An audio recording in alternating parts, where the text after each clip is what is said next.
Olá, meus amigos, muito bom dia, Deus abençoe todos vocês e que o Espírito Santo venha remover as escamas que impedem vocês enxergarem a palavra de Deus, enxergarem o reino de Deus, verem o invisível.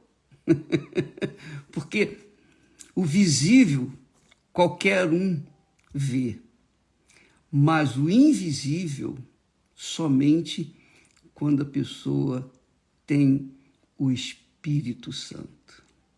Aí a grande necessidade de nós termos o Espírito Santo, para que nós vejamos os nossos inimigos e venhamos nos precaver. Quando a pessoa não tem o Espírito Santo, ela não detecta os inimigos. Eu falo, não é os inimigos pessoas, não, os inimigos espirituais. Porque a nossa luta, você sabe, a nossa luta não é contra carne nem sangue. Quer dizer, não é contra pessoas, seres humanos. A nossa luta é contra o diabo, o inferno, os demônios. É contra as forças espirituais do mal que atuam nesse mundo tenebroso. Agora, presta atenção, eu queria que vocês compreendessem uma coisa, porque isso aqui essa é uma grande revelação. Grande revelação. Eu estava pensando a respeito de Zaqueu. Nós falamos ontem. Zaqueu era ladrão. Aliás, ele era o chefe dos ladrões. Ele era o chefe dos ladrões, porque ele era o que coletava os impostos para Roma. E ele era inimigo número 1 do povo de Israel. Aliás, todos eles, todos os publicanos. Mas Zaqueu era um pecador ladrão. O grande pecado dele era roubar. Tinha outros também, mas eu queria que você analisasse comigo a fé que salva, a fé que salva, da fé que cura. Há uma diferença aí enorme. E as pessoas não sabem, nem sempre têm conhecimento disso. Por exemplo, Zaqueu era ladrão, era o chefe dos ladrões, mas ele tinha grande desejo de ver Jesus, de conhecer Jesus. Isso estava dentro dele, ele tinha sede de conhecer Jesus, porque ouvira falar muito de Jesus.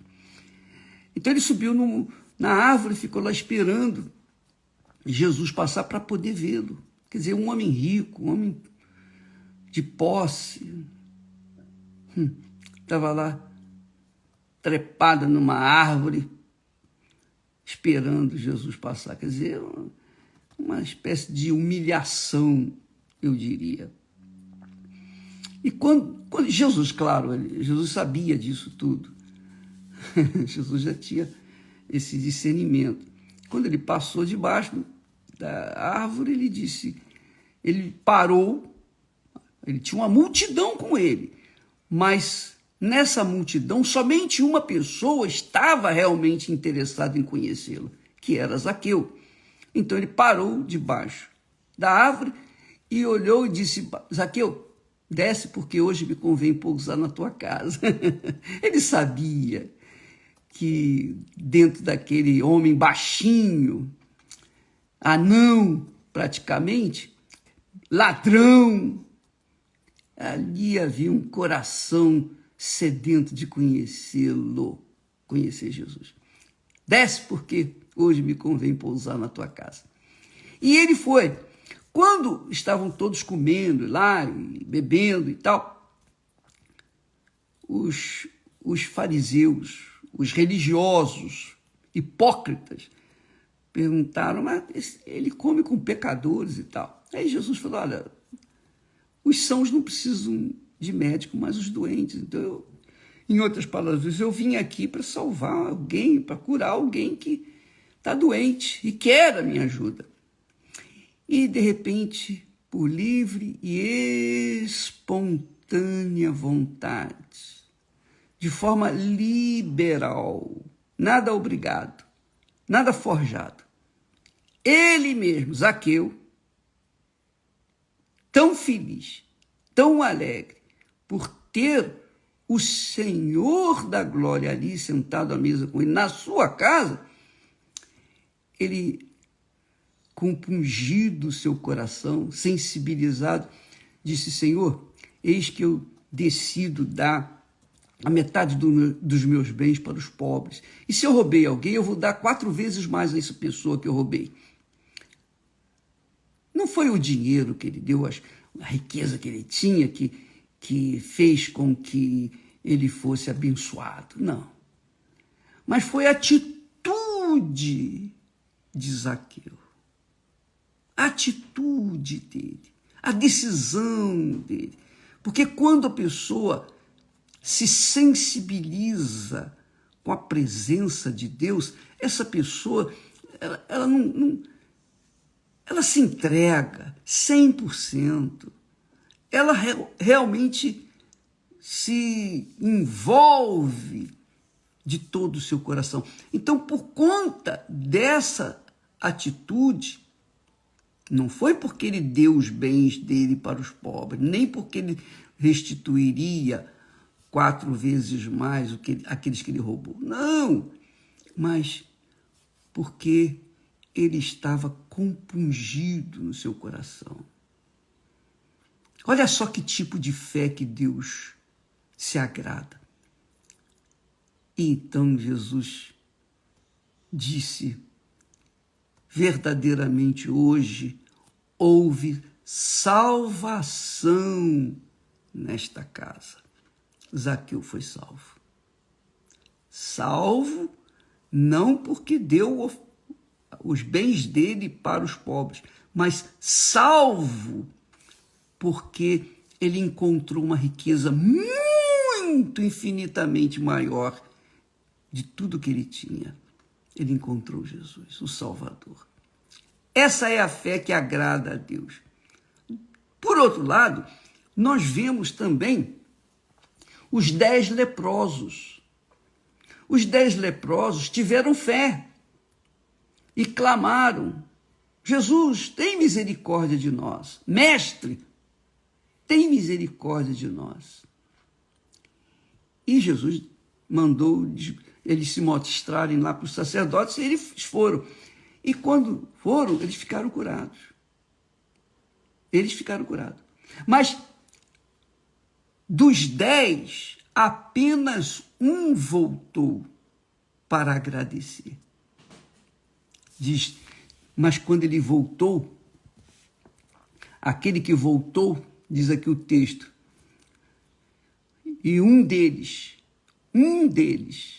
vendo que estava são, voltou glorificando a Deus em voz alta e caiu aos seus pés com o rosto em terra, dando-lhe graças. E este era um samaritano, quer dizer, não era judeu, era um estrangeiro. Veja só. Os outros 9 eram judeus, eram lá descendentes de Abraão. Mas somente este era estrangeiro. Mas foi ele que voltou dando graças. Aí Jesus disse assim: peraí, não foram 10 os limpos? Jesus tinha contado. Não foram 10 os limpos? Onde estão os 9? E não houve quem voltasse para dar glória a Deus, senão o estrangeiro, aquele estrangeiro. Então Jesus disse: olha só que bacana, amiga e amigo. Levanta-te, porque ele estava com o rosto em terra, glorificando a Deus, reconhecendo Jesus. Levanta-te e vai. A tua fé te salvou. A fé dos outros 9 curou aqueles 9. Mas a fé daquele estrangeiro não apenas o curou, mas o salvou. O salvou.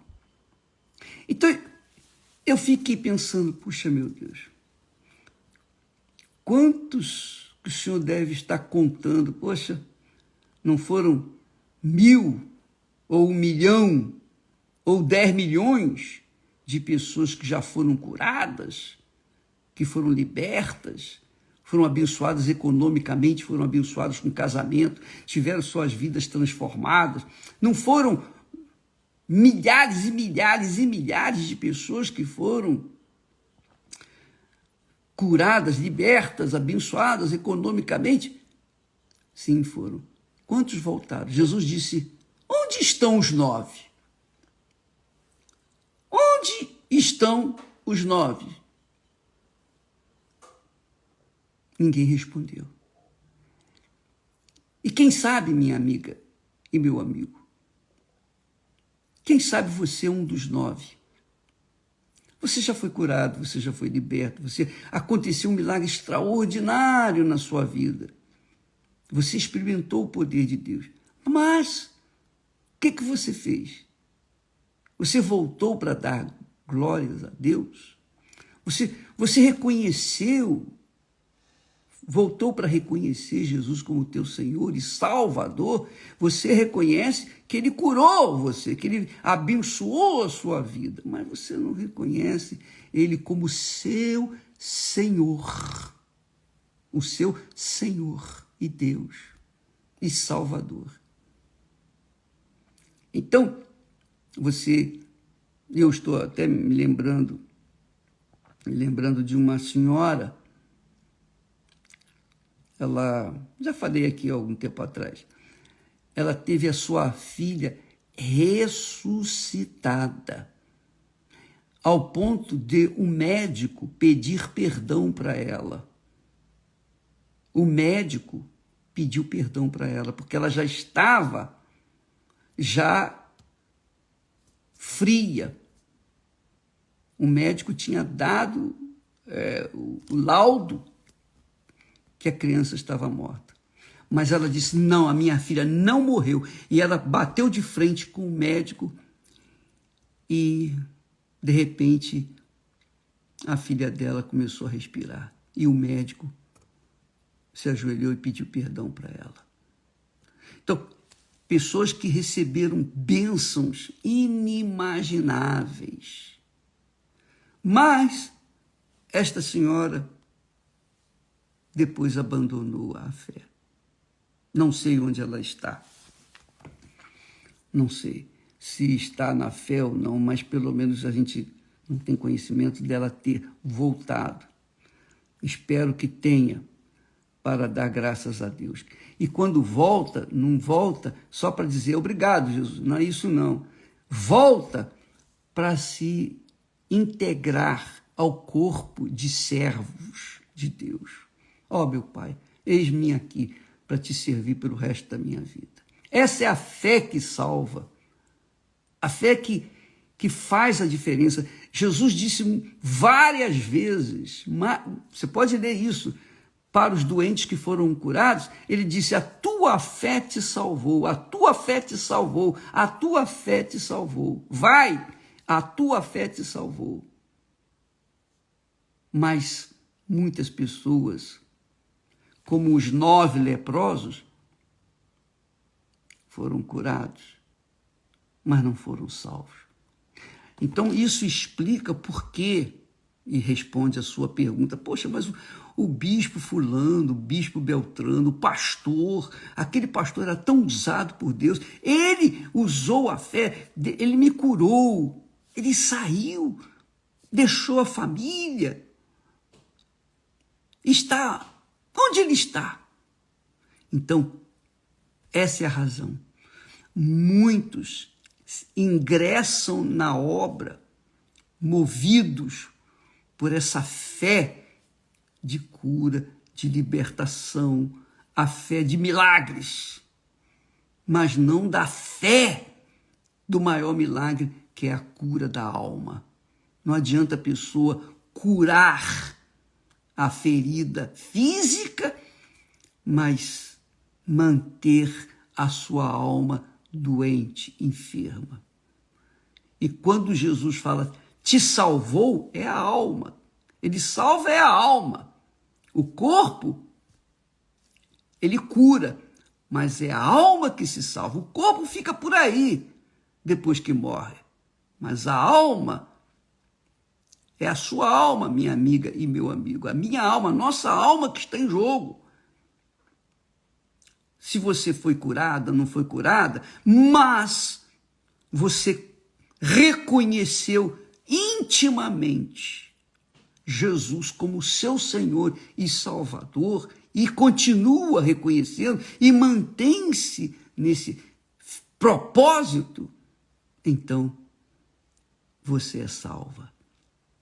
Agora, se sair, se abandonar o barco, aí já era.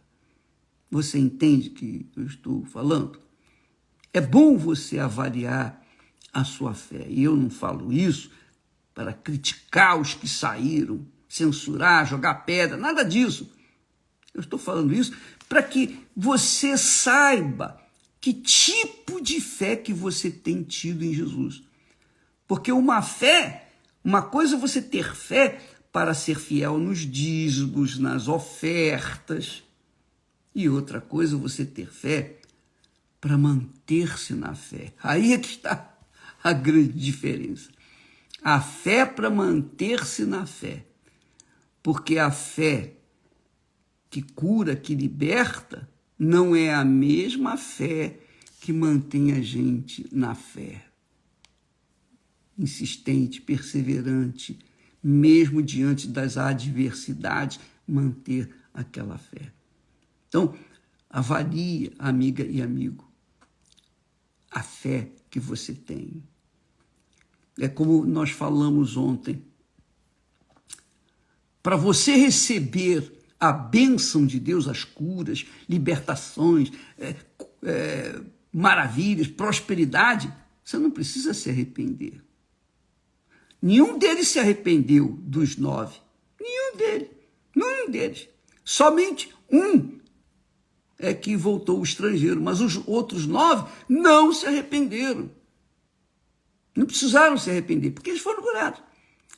Aí, o outro, o estrangeiro, o samaritano, que foi curado, mas ele reconheceu, ele voltou para reconhecer Jesus, tanto que se ajoelhou e colocou o rosto no chão. E Jesus disse, levanta-te, porque a tua fé te salva. Essa fé que salva. Os outros foram curados. Resolveram o problema físico, material, mas não resolveram o problema da alma. Esse resolveu o problema físico e também da alma. Essa é a verdade. É duro falar assim, mas, poxa, bispo, eu fui curado disso, eu fui curado. Eu falei daquela senhora que teve fé para ver sua filha ressuscitada. Uma fé, poxa, invejável. Mas, depois, acabou. Então, amiga, para a gente, eu repito, para a gente ser curado, receber bênçãos, saúde, ter a família restaurada. Por exemplo, hoje, em todas as igrejas universal do Reino de Deus, nós temos reuniões especiais para a família, para salvar a sua família, salvar o seu casamento, mudar o seu casamento. Isso mesmo, mudar o seu marido, mudar a sua esposa, fazer de vocês dois um só. Porém, se você tem fé, você vai receber essa orientação, por exemplo, no templo hoje à noite, às 8 da noite, com a Cristiane e o bispo Renato. Então, Você tem fé para isso? Então vai. Você vai receber. Agora, uma coisa é a fé na bênção ou para as bênçãos físicas, materiais. Outra coisa é a fé para alcançar a eternidade, a salvação eterna. Essa tem que haver. Tem que haver arrependimento. Sem o arrependimento, não há como você ser salvo. Não há como. Tem um texto que eu estava meditando, que vale até a pena aqui falar para vocês. O texto que o profeta Ezequiel falou, que Deus falou através do profeta Ezequiel. Ele disse assim: a alma que pecar, essa morrerá. Quer dizer, essa ficará separada de mim. O filho não levará a iniquidade do pai, nem o pai levará a iniquidade do filho. A justiça do justo ficará sobre ele, e a impiedade do ímpio cairá sobre ele. Mas, se o ímpio se converter de todos os pecados que cometeu, se converter, e para conversão há necessidade de arrependimento. Mas se o ímpio se converter de todos os pecados que cometeu e guardar todos os meus estatutos e proceder com retidão e justiça, certamente viverá. Com certeza viverá, não morrerá. De todas as transgressões que cometeu, não haverá lembrança contra ele. Que maravilha, como Deus é bom. Pela justiça que praticou, viverá. Veja que o arrependimento se trata de atitude. A fé do arrependimento é uma atitude que cada um tem que tomar diante de Deus. Aí Deus fala assim: desejaria eu de qualquer maneira a morte do ímpio? Diz o Senhor Deus. Não desejo antes que se converta dos seus caminhos e viva? Essa é a pergunta. Quer dizer, Deus não tem prazer na morte eterna dos ímpios. Ele quer salvar. Por isso Jesus veio a este mundo. Aí diz aqui também: desviando-se o justo da sua justiça, quer dizer, a pessoa está vivendo na justiça. Está vivendo na justiça. Mas se desviar dessa justiça, quer dizer, da palavra de Deus, do comportamento ético, do comportamento de acordo com a Sagrada Escritura, desviando-se o justo da sua justiça e cometendo iniquidade, morrerá por ela. Na iniquidade que cometeu, morrerá. Mas, convertendo-se o ímpio da impiedade que cometeu e procedendo, agindo, tomando atitude com retidão e justiça, conservará este a sua alma. Conservará este a sua alma em vida. Pois que reconsidera e se converte. Reconsidera e se converta de todas as suas transgressões que cometeu. Certamente viverá, não morrerá. Não é forte isso? Muito legal, mas tem mais. Tem muito mais. Quando eu disser ao justo que certamente viverá, e ele, confiando na sua justiça, praticar a iniquidade, não virão à memória todas as suas justiças, mas na sua iniquidade que pratica, ele morrerá. E quer dizer, em outras palavras, não adianta eu pessoalmente, andar na justiça com Deus toda a minha vida. Mas, se no finalzinho da minha vida eu cometer iniquidade, tudo aquilo que eu fiz não valeu de nada. Eu vou ser condenado. É isso aí. Eu tenho que manter a minha integridade, viver na justiça, na verdade, todos os dias até o último suspiro. Se por acaso eu, no último momento, cair, já era. Eu perco a minha salvação, a salvação da minha alma. Então, minha amiga, isso é muito forte. Essa é a fé que salva.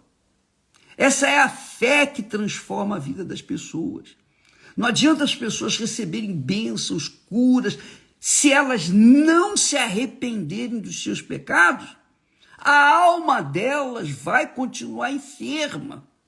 E se morrer, ela está perdida por toda a eternidade. Não tem jeito, porque depois que morre não há mais o que fazer. Isso é muito forte. Vale a pena ter o outro texto aqui que eu escolhi, que eu procurei, achei, lá do profeta Ezequiel. Eu vou deixar aqui para vocês depois lerem. Quando, isso Deus falando, através do profeta, quando eu também disser ao ímpio, certamente morrerás, se ele se converter do seu pecado e praticar juízo e justiça, quer dizer, se ele agir a sua fé de acordo com a minha palavra, restituindo esse ímpio o penhor, indenizando o que furtou, foi o que aconteceu com Zaqueu. Zaqueu tomou atitude. Eu vou dar a metade dos meus bens para os pobres, porque eu roubei. Isso era deles. Eu vou dar para os pobres a metade. E se eu roubei alguém, particularmente, eu vou restituir 4 vezes mais. Então, restituindo esse ímpio o penhor, indenizando o que furtou, andando nos estatutos da vida e não praticando iniquidade, certamente viverá, não morrerá.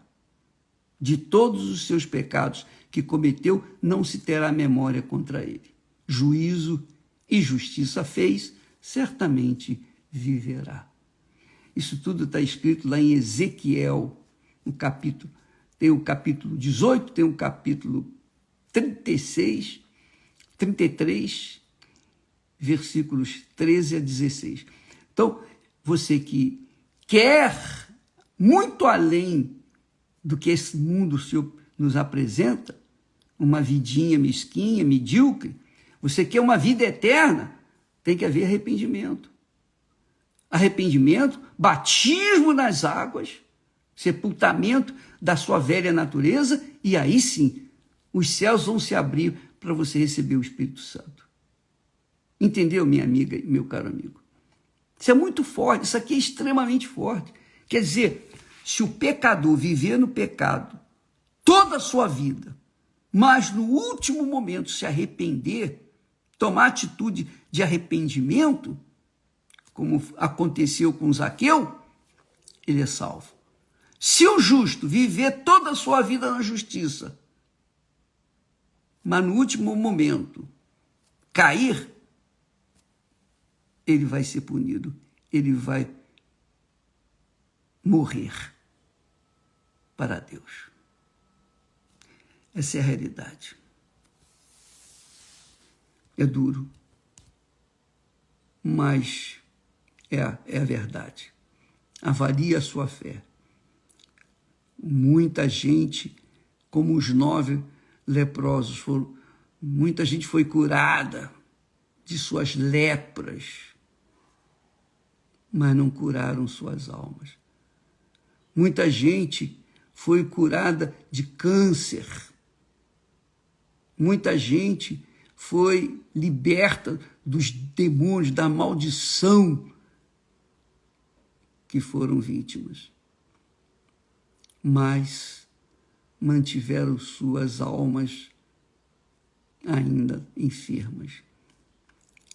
Deus não pode fazer nada, porque Ele dá a solução para todos. Ele não tem prazer, Ele não tem nem prazer na morte do ímpio, quanto mais do justo.